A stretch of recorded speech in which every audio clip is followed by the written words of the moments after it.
Bismillah wa salatu wa salamu ala rasoulillah. Nous avons l'honneur d'accueillir avec nous autour de cette table ronde deux grandes personnalités. À ma gauche, le docteur Ahmed Jaballah, diplômé de l'université Az-Zaytouna et de la Sorbonne, directeur de l'Institut européen des sciences humaines de Paris, membre du Conseil européen de la fatwa et de la recherche, ainsi que de l'Union mondiale des savants musulmans. À ma droite, Dr Tariq Ramadan, professeur d'études islamiques contemporaines à l'université d'Oxford, directeur du Centre de recherche sur la législation islamique et l'éthique à Doha, président de l'organisation European Muslim Network à Bruxelles et membre de l'Union mondiale des savants musulmans. Nous allons traiter ensemble le thème « Comment bien vivre ensemble, les clés de la réussite ». Alors, vivre ensemble dans des espaces de quotidienneté ne va pas toujours de soi. Les liens sociaux se dégradent sous couvert d'indifférence ou d'agressivité. Il semblerait que l'ère du chacun pour soi batte son plein, d'autant plus que l'avenir s'annonce morose. Le rapport annuel du médiateur de la République publié en 2009 témoigne d'une dégradation des liens sociaux entre les administrés et les administrations, mais aussi en termes de citoyenneté, dû entre autres à un contexte social tendu, un excès de rationalisation qui alimenterait la colère et le sentiment d'injustice du citoyen. Or, bien vivre ensemble, c'est être les uns avec les autres, de manière à former une unité enveloppante ou groupante. On a besoin d'être ensemble pour commencer à être. Comme le disait Aristote, l'homme est comme un animal politique. L'être ensemble sur l'agora y était présenté comme la condition du développement des qualités individuelles, non comme sa conséquence. C'est en délibérant avec les autres d'une chose commune, sur une place commune, que je vais développer ce qui n'est qu'à moi, mes facultés individuelles, telles que la raison, le langage, etc. Je m'adresse au docteur Ahmed Jaballah, mais si je suis moi, accroché à mon identité, sûr de mes valeurs et croyances, alors quel besoin du vivre ensemble ne risquerais-je pas de ne me tourner que vers ceux qui ont la même identité? Bismillah ar-Rahman ar-Rahim. Alhamdulillahi Rabbil Alamin. Wa salatu wa salamu ala Sayyidina Muhammadin wa ala alihi wa sahbihi ajma'in. Wa ba'd, fassalamu alaykum wa rahmatullahi ta'ala wa barakatuh. Alors le sujet de cette table ronde autour du vivre ensemble, comment être ensemble, quelles sont les clés de la réussite, c'est un sujet qui revient tout le temps. Pourquoi? Peut-être parce qu'il y a toujours un besoin effectivement de chercher comment nous pouvons réaliser ce bon vivre ensemble dans l'égalité, dans la société d'aujourd'hui.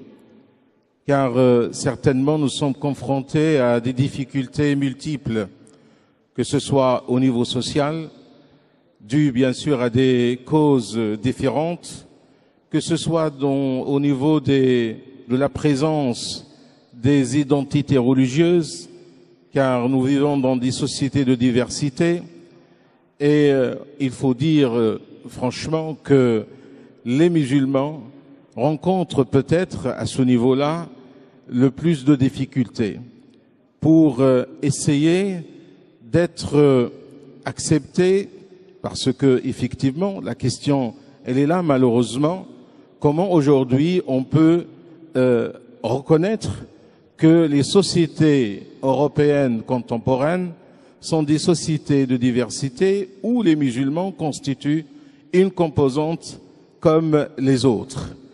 Et comme ici au Bourget, mais si en dehors du Bourget, dans toutes les conférences, les rencontres, etc., tous les conférenciers musulmans, les penseurs, tous les responsables associatifs musulmans ne cessent de dire et de répéter que les musulmans de France, parlant de la France, ils n'ont aucune revendication dans le sens qu'ils veulent être traités à part.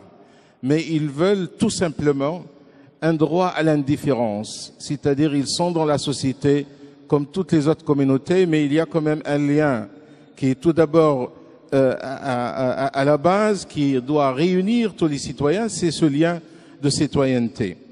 Alors, pour revenir à la question, est-ce que en revendiquant des spécificités, là on parle des spécificités religieuses, ou une certaine identité religieuse ou même culturelle, est-ce qu'on peut revendiquer ces spécificités et en même temps on peut parler du vivre ensemble avec toutes les composantes, tous les citoyens dans une société. À mon avis, il n'y a pas d'opposition. Certainement, aujourd'hui, on va dans le discours ambiant des gens qui veulent opposer effectivement cette cohésion au niveau de la société avec le fait d'effacer en quelque sorte les spécificités. Mais encore une fois, ces spécificités, ça concerne souvent les musulmans qui représentent en quelque sorte une identité à part ou une identité qui ne peut pas s'intégrer dans ce paysage qui est marqué par la diversité. Je pense qu'il n'y a pas de contradiction. Au contraire, la diversité, elle va de pair avec les liens qui doivent unir tous les citoyens, quelle que soit leur spécificité, les unir autour d'un seul destin et aussi réunir leurs efforts pour travailler pour les mêmes causes. Car la diversité, c'est une réalité qu'on ne peut pas ignorer, qu'on ne peut pas effacer. Et il faut dire que la diversité, par la diversité religieuse, mais il y a des diversités sur des plans différents. Et toute la question, est-ce qu'on est effectivement dans un esprit d'ouverture qui veut dire que la citoyenneté, c'est un destin commun? Il y a un cadre, bien sûr, légal qui doit régler les rapports dans la société, mais après, il y a cette liberté. Liberté de conscience, liberté de conviction, liberté de religion, liberté d'expression dans tous les domaines qui peut aller d'une manière tout à fait harmonieuse avec le fait d'insister sur la dimension de l'harmonie. Alors je pense qu'il n'y a aucun problème. Et d'ailleurs, aujourd'hui, nous avons des sociétés, parce que les expériences sont différentes, où on ne voit pas de crispation par rapport à l'expression de la diversité. On voit bien que la société, elle vit bien avec cette diversité. Au contraire, c'est une diversité qui est toujours considérée comme une richesse dans la société. Et moi, je dirais que une société qui va offrir cette ouverture à toutes ses composantes, aux diversités de s'exprimer, elle va au contraire consolider le socle commun. Parce que si chacun, il est tout à fait rassuré, il sent qu'il est libre dans sa société, qu'il a cette possibilité de s'exprimer librement, c'est là où il va se sentir effectivement la responsabilité d'aller vers les autres et essayer de partager ce qui est commun, de consolider effectivement ce qui doit lier les uns avec les autres. Alors je pense que la question, si on part d'un point de vue théorique, si je peux dire, mais aussi avec des expériences pratiques dans des sociétés, on voit qu'il y a une possibilité.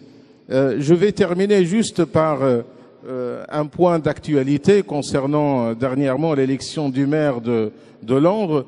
Et il faut voir comment les médias français ils ont couvert cet événement.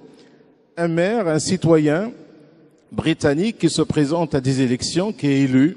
Et je pense que les électeurs londoniens qui ont voté, ils n'ont pas mis en premier la religion de ce candidat, mais c'était une compétition politique entre des candidats. Tout simplement, il était élu quand même avec une majorité assez confortable. Alors qu'ici, le développement ou la couverture justement de cette actualité, on a mis en avant la question de l'identité de ce candidat, ce nouveau maire de Londres qui est un musulman. C'est justement un discours qu'on n'arrive pas à comprendre parce que, en même temps, on dit aux musulmans, il ne faut pas s'identifier à votre religion. Vous êtes des citoyens. Il faut agir en citoyen. Mais lorsqu'un musulman citoyen qui est pleinement dans la société, qui va se présenter dans la vie politique pour essayer de servir le bien commun, là, on va le renvoyer justement à son appartenance religieuse. Je pense qu'il a là un problème peut-être au niveau intellectuel, mais aussi il y a une volonté politique qui veut malheureusement rendre ce qui est possible impossible. Merci. Donc en rebondissant sur ce qu'il vient de dire et la différente interprétation des deux médias, que ce soit britanniques ou français, où les Britanniques finalement ont vu en Monsieur Sadiq Khan un magistrat et un ancien ministre compétent, mais les Français un musulman uniquement.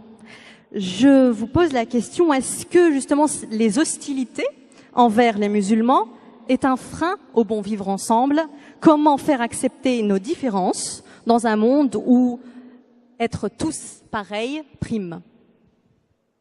أعوذ بالله السميع العليم من الشيطان الرجيم بسم الله الرحمن الرحيم السلام عليكم ورحمة الله وبركاته. Une fois, c'est un honneur pour moi d'être de nouveau, parce que c'est presque une tradition, on ne l'avait pas eu, je crois, l'année dernière, mais de me retrouver avec Cheikh Ahmad Jaballah ici et de pouvoir partager un moment de réflexion. C'est plus une pensée en écho qu'une table ronde d'avis divergents, parce que je suis d'accord avec le fondement et l'articulation de tout ce qu'il a mis en évidence. Par rapport à la réflexion, et juste pour rebondir sur le dernier élément pour m'amener à la question, puisque vous avez fait le lien entre ce qui s'est passé à Londres, en fait c'est encore beaucoup plus profond que cela, ce qui s'est passé à Londres et en Angleterre, parce que l'adversaire du candidat, Sadiq Khan, a passé son temps pendant toute la préélection à renvoyer son interlocuteur et son rival au fait qu'il était musulman et qu'il avait des liens avec des groupes extrémistes. Et Sadiq Khan a répondu « Je veux être le maire de tous les Londoniens et ce qui m'intéresse, c'est la justice sociale, c'est le prix du métro. » Il a parlé politique et social. Il n'est pas tombé dans le piège. Les Londoniens ne sont pas tombés dans le piège de quelqu'un qui voulait l'associer, et ils ont plutôt vu l'ascension sociale, la qualité de l'homme, parce qu'il est venu d'une famille extrêmement modeste, il devient avocat, et il a un projet politique. Donc ça va bien dans le sens de ce que disait Ahmad Jaballah maintenant, et ils ne sont pas tombés dans le piège. Ce qui est surprenant, c'est qu'en France, on nous dit qu'en Angleterre, c'est l'appartenance communautaire qui fait la différence, alors que ça n'a même pas été l'enjeu là-bas. Et que c'est en France qu'on entend un candidat musulman pauvre contre un candidat juif riche. Et en fait, c'est exactement ça. On nous tient un discours où on nous dit « ne mettez pas la religion en avant » et quand les candidats ne la mettent pas, c'est nous qui la mettons. Donc on les renvoie à leur identité. Et ce qu'il y a derrière, c'est là que votre question prend un sens. C'est un discours d'assigner à une identité dont on construit tout un discours négatif autour d'elle. Et c'est pour ça, et c'est là en même temps je rebondis sur ce que disait Cheikh Ahmad Jaballah, il ne faut pas tomber dans le piège. En fait, il ne faut pas tomber dans deux pièges. Le premier piège, c'est dans la stigmatisation qui est liée à notre religion, de ne pas tomber dans le piège de penser que c'est en diminuant notre pratique religieuse que nous serons mieux acceptés. En d'autres termes, nous n'avons pas à être assignés par la peur des gens ou l'entretien de la peur, parce que ce que disait Cheikh Ahmad Jaballah, c'est ça, c'est qu'en fait, il y a un discours politique d'entretien de la peur.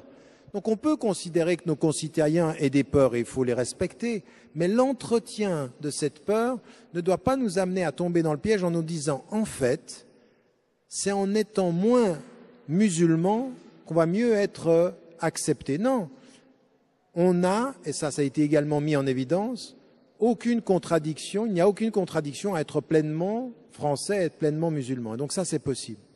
Donc le premier piège dans lequel il ne faut pas tomber, c'est tomber dans le piège de se soumettre à la perception négative. Le deuxième piège dans lequel il ne faut pas tomber, c'est le contraire. C'est en fait de se dire, et c'est exactement le discours qui nous vient d'un certain nombre de ces groupements extrémistes violents Daesh, qui ont envie de faire comprendre aux musulmans en France, en fait, la France ne vous aimera jamais. Et de faire comprendre aux Français, les musulmans ne s'intégreront jamais. Ils veulent la fracture. Donc il ne faut pas qu'on tombe dans l'autre extrême qui est celle de l'isolement. Donc ni disparition, ni isolement. Mais ça veut dire là, c'est qu'il faut avoir quelque chose qui est un peu plus que ce simpliste, parce que je viens de dire là, ça peut être très simpliste. Ne vous isolez pas ou n'essayez pas de disparaître. Ce à quoi il faut que nous réfléchissions, c'est à une pensée suffisamment profonde, suffisamment construite, qui permette de ne pas tomber dans le piège des pouvoirs et de respecter les craintes de nos concitoyens. Les pièges du pouvoir, c'est ce qu'a rappelé Ahmad Jaballah tout à l'heure. La crainte de nos concitoyens, c'est ils ont des questions par rapport à nous, ils ont des questions par rapport à ce qu'est l'islam. C'est pour ça qu'il faut que nous continuions. Ça ne s'arrêtera pas. Il faut que tous les Français de confession musulmane le sachent. Il faut qu'ils s'expriment. Il faut qu'ils communiquent. Il faut qu'ils soient dans le dialogue. Vous avez cité tout à l'heure Aristote qui disait la délibération. On ne fait pas société sans délibérer. On ne fait pas société sans parler. Et il y a une chose que Ahmad Jaballah a dit très rapidement, mais qui est essentielle. Olivier Roy, quand il expliquait notre socle commun, il disait ce qui fait le socle commun, c'est le cadre légal qui fait notre citoyenneté. Ce que tu as rappelé tout à l'heure. Mais tu as ajouté une chose qui, à mon sens, ne peut pas ne pas aller avec le cadre légal. C'est le destin commun. C'est que la citoyenneté, ce n'est pas simplement un cadre légal, c'est une communauté de destin. Et donc, ce que nous avons à faire, nous aussi, c'est, avec la délibération, d'être très très au clair que nous délibérons parce que nous construisons ensemble. Donc c'est pour ça que pour moi, il n'y a pas de délibération pour être ensemble, il y a une délibération pour faire ensemble, pour construire ensemble la société. Et c'est pour ça que je ne cesse de dire aux musulmans, mais des choses que nous savons essentiellement dans tout ce que l'islam nous dit d'être. Où que vous soyez et où que vous vous installiez, vous devez être une valeur ajoutée à l'espace dans lequel vous vivez. Vous apportez quelque chose. Vous êtes une valeur ajoutée dans la société. Et ça, c'est aussi très important. Alors aujourd'hui, il y a des domaines dans lesquels les citoyens français de confession musulmane ou d'origine étrangère sont très vite acceptés comme des valeurs ajoutées. Le domaine de la culture et le domaine du sport. Pas encore suffisamment dans les autres domaines de la société. Alors qu'au fond, si on regarde les chiffres, dans tous les corps sociaux, les musulmans sont en train d'apporter leur valeur ajoutée. Observez, regardez, des choses très simples. Le journalisme. Vous avez de plus en plus de gens qui sont présents dans le journalisme. Vous avez des gens de plus en plus présents dans l'enseignement. Le service médical français. Vous avez énormément de gens. Donc ce sont des valeurs ajoutées. Il faut que nous continuions ce processus d'être une valeur ajoutée là où nous sommes, pour faire ce destin commun, pour l'exprimer, pour le réaliser, pour lui donner sens. Et le troisième des éléments sur lequel j'aimerais beaucoup insister, dans la perception que l'on a des gens, comme je disais qu'il ne fallait pas tomber dans les deux pièges, il y a aussi un autre piège. Il y a des personnes qui nous disent, vous en tant que citoyen, quand vous voulez montrer que vous êtes de bons citoyens français de confession musulmane, 1, vous communiquez, 2, vous apportez quelque chose, et puis ça suffira. Et c'est comme si on ne devait pas avoir une pensée critique. Non. Moi, si je suis vraiment français, par rapport à mon gouvernement, j'ai le droit à une parole politique même. Je ne confonds pas la religion et la politique, mais ma citoyenneté, elle est politique. J'ai le droit de parler. J'ai le droit de dire que certains politiques disent des choses. J'ai le droit de dire que notre politique intérieure, elle a des déficiences, que notre politique étrangère, elle pourrait être meilleure. Pourquoi accepter que notre parole politique soit remise en doute à cause de notre identité musulmane de citoyen? Non, c'est là les politiques qui nous assignent à notre islamité, si je dirais. C'est pour ça que j'ai très peur aujourd'hui de voir un certain nombre de citoyens qui, parce qu'ils sont mal perçus, n'assument pas d'avoir une opinion sociale, une opinion politique. Non. Au contraire, il faut l'assumer, il faut participer au débat. La délibération, ce n'est pas une délibération de complaisance. La délibération, c'est une délibération d'assurance, de conviction et d'ouverture. Et c'est, je crois, aussi ce à quoi nous devons nous inviter nous-mêmes et d'inviter nos concitoyens. Merci. Tout de même, ça reste très difficile à pratiquer. puisque, comme je dirais, la plupart des Français musulmans se sentent de plus en plus visés à travers les médias, à travers les propos de nos responsables politiques, où nous sommes catalogués comme étant une entité à part, une entité séparée, qui devrait peut-être, à qui on devrait enseigner certaines choses, qui peut-être ne connaît pas très bien les valeurs de la République, qui n'est peut-être pas assez citoyenne ou citoyenne comme les autres. Et dans ce contexte plutôt contraignant, puis-je dire, quelles seraient les clés de réussite du bien vivre ensemble? Parce que tout de même, nous vivons dans une société, nous aimons nos voisins, nous aimons ce que nous faisons, nous travaillons, nous bâtissons cette société et nous aspirons à ce que nous soyons reconnus comme étant une partie ou être reconnus à part entière pour ce que nous faisons. Nous voulons réussir à vivre ensemble, malgré tout. Alors, quelles sont les clés justement pour réussir d'être ensemble, parce que bon, le titre c'était être ensemble et vivre ensemble, ça ramène à la même chose. À mon avis, les clés doivent être en quelque sorte partagées par tout le monde dans la société, parce que faire société, c'est l'affaire de tout le monde. On peut pas demander, lorsqu'on parle ici, du rapport des musulmans dans les sociétés avec leurs concitoyens non musulmans, pour faire construire ce vivre ensemble. Je pense que la responsabilité doit être partagée. C'est une affaire qui concerne toute la société.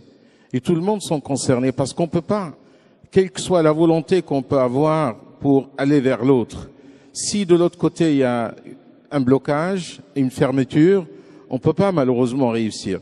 Alors moi je vais évoquer 3 points ça part à la fois de nos valeurs musulmanes, mais ce sont, à mon avis, des valeurs universelles qui peuvent être aussi valables pour tout le monde. Mais ici, puisqu'on est dans un cadre d'une rencontre musulmane, c'est important qu'on essaie aussi de puiser dans notre référence, dans nos références musulmanes, pour essayer de mettre en valeur ces principes, ces valeurs qui vont nous aider effectivement à contribuer. Parce que je pense que les musulmans, devant les difficultés, en partant de la référence musulmane, de l'éthique musulmane, il ne doit pas être dans une attitude d'impuissance et de dire que les choses sont difficiles, voilà, toutes ces hostilités, etc., ces problèmes qu'on voit tous les jours, alors on va baisser les bras. Je pense qu'il y a toujours une volonté d'essayer de réformer, de changer, d'aller vers le mieux et le meilleur, et essayer aussi de pousser ou de sensibiliser l'autre en face, le concitoyen, pour qu'on puisse partager ensemble ces questions-là. Alors, les 3 choses, en partant de ces valeurs musulmanes, je trouve tout d'abord la notion de at-ta'aruf, on le trouve dans le verset de Surat al-Hujurat. D'ailleurs, ce verset est très important, qui nous rappelle que Dieu, c'est lui qui a créé les hommes à partir d'un homme et d'une femme, c'est-à-dire l'origine, la même origine unique de toute l'humanité, mais en même temps, il nous rappelle la diversité. On a fait de vous des peuples et des tribus. Je pense que la diversité, une diversité dans un sens positif, elle doit amener les intelligences, si je peux dire, à cette connaissance mutuelle. C'est-à-dire, c'est le fait de reconnaître tout d'abord la diversité dans tous ces aspects. Parce que malheureusement, on le voit parfois, il y a une diversité qui est acceptée et une autre qui n'est pas acceptée. Une fois, je discute avec un frère sur ces questions-là, il me parle, par exemple, dans la ville de Paris, tous les ans, il y a 10 manifestations culturelles pour célébrer le début de l'année chinoise, avec tout le folklore qui est... Mais il m'a dit, j'imagine pas comment en Paris, où il y a une communauté musulmane importante, on voit rien lors des fêtes musulmanes. Est-ce que c'est pas un signe justement de reconnaître la diversité, que les citoyens dans le même espace peuvent aussi partager des choses qui sont même spécifiques à une communauté, mais qui peuvent aussi parler aux autres. On le fait d'ailleurs, il y a un effort justement d'aller vers les autres pour reconnaître la diversité. Mais j'ai dit que cette reconnaissance, elle n'est pas malheureusement la même pour toutes les sortes de diversité. Et il faut dire aussi, le fait de se connaître mutuellement, c'est voir dans la diversité effectivement une richesse, et c'est à partir de là effectivement qu'on peut constituer ce qui est commun, ce socle commun, mais aussi en même temps respecter ce qui est la diversité. C'est la connaissance mutuelle. Et d'ailleurs, tout le monde est d'accord sur le principe, mais après, quelle politique, quels moyens qui sont mis en œuvre pour effectivement assurer cette connaissance mutuelle. Deuxième chose, c'est le dialogue, l'échange et le partage. Je pense que le fait de reconnaître la diversité, elle doit nous amener justement à dialoguer, à discuter. Alors que lorsqu'on voit aujourd'hui dans notre réalité que le droit même à la parole et à l'expression il n'est pas donné à tout le monde avec égalité, on va dire que malheureusement il y a quelque chose qui ne va pas, parce qu'on ne peut pas aujourd'hui réussir un vivre ensemble, être ensemble, si on ne garantit pas justement ce plein droit d'expression, ce plein droit justement de donner la parole à tout le monde. Et il faut dire que aujourd'hui, effectivement, il y a des gens qui se sentent un petit peu négligés, marginalisés. Le respect, justement, le fait de dialoguer, d'échanger, ça doit nous amener après à respecter effectivement la position et la liberté de chacun dans ses convictions, dans ce qu'il croit. Et troisième chose, c'est-à-dire c'est la connaissance mutuelle, le dialogue et l'échange. Et troisième chose, c'est at-ta'awun, c'est l'entraide. Allah subhanahu wa ta'ala dans le Coran, il nous invite justement lorsqu'il nous dit wa ta'awanu 'ala al-birri wa at-taqwa. Mais je pense que cette entraide doit être le résultat effectivement des deux premiers points. C'est-à-dire si on est dans cette connaissance mutuelle qui reconnaît la diversité, qui voit dans la diversité une richesse, si on arrive justement à établir un échange fructueux et effectivement arriver à partager des choses, là on va être en mesure de s'entraider. Et cette entraide, c'est-à-dire la solidarité, qui est une nécessité aujourd'hui pour toute société humaine, s'entraider, c'est-à-dire partager, justement, pour revenir encore une fois à ce destin commun, partager ce destin commun et travailler pour des causes communes. Parce que je pense que les citoyens, ils vivent pratiquement les mêmes réalités et ils partagent beaucoup de choses. Mais c'est à partir du moment qu'on va justement ouvrir les possibilités à ce que chacun, il peut communiquer, il peut partager, il peut dialoguer, il peut aussi arriver à s'entraider et être solidaire avec ses concitoyens. Même question. Quelles sont les clés de réussite du bien vivre ensemble? Bien, je pense que le cadre, à partir des références islamiques, les cadres qui est donné et les éléments sont, je suis complètement d'accord avec ça et je pense qu'il faut qu'on parte du cadre. Je viens de faire une petite intervention tout à l'heure sous la tente où je disais exactement ça. Il faut qu'on ait un cadre de référence et à partir à partir de notre cadre de référence, être dans une sorte de sérénité et d'une assurance de ce que nous sommes en train de faire, dans le dialogue, dans la connaissance mutuelle et dans l'entraide, comme il a été mis en évidence. C'est la reconnaissance de la diversité. À égalité, puisque ça c'est aussi important. Il faut qu'on comprenne que l'égalité, c'est pas simplement, c'est aussi un droit et qu'on doit avoir ce droit à l'égalité dans la société. Faut pas simplement, on n'est pas en train de demander ou de quémander des droits, on est simplement en train, en tant que citoyen, d'exprimer le souhait que l'égalité soit respectée. Ce que j'aimerais, à partir du cadre, c'est aussi répondre aux perceptions, puisque vous avez dit, ça a été votre réaction immédiate, vous dites tout ça c'est bien beau, mais enfin finalement dans le quotidien c'est quand même autre chose que nous sommes en train de vivre. Et c'est vrai qu'aujourd'hui dans le quotidien, il y a beaucoup de rejets, il y a le sentiment d'une atmosphère très lourde qui pèse en France. Beaucoup de gens qui viennent, et moi quand je viens en France, c'est vrai qu'on a l'impression que le discours autour de la question de la diversité de l'islam, c'est très lourd, c'est très connoté, c'est très tendu. Ça ne s'est pas amélioré avec cette dernière année, avec tout ce qui s'est passé, avec l'extrémisme violent et les attentats.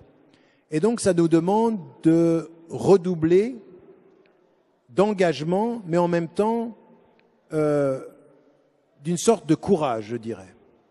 Et ce qui m'intéresse de dire, à la suite du cadre qui a été donné par le cheikh Ahmad Jaballah, c'est de dire, bien, on a ce cadre, on sait que c'est une nécessité, il faut aller de l'avant. Et comment aller de l'avant? C'est pour ça que j'insiste énormément sur le fait que ça n'est pas vraiment en insistant uniquement sur vivre ensemble et dialoguer les uns avec les autres que on va réussir à passer un certain cap. Dans un bouquin que j'avais écrit en 98, je disais il faut qu'on passe au troisième âge de notre présence.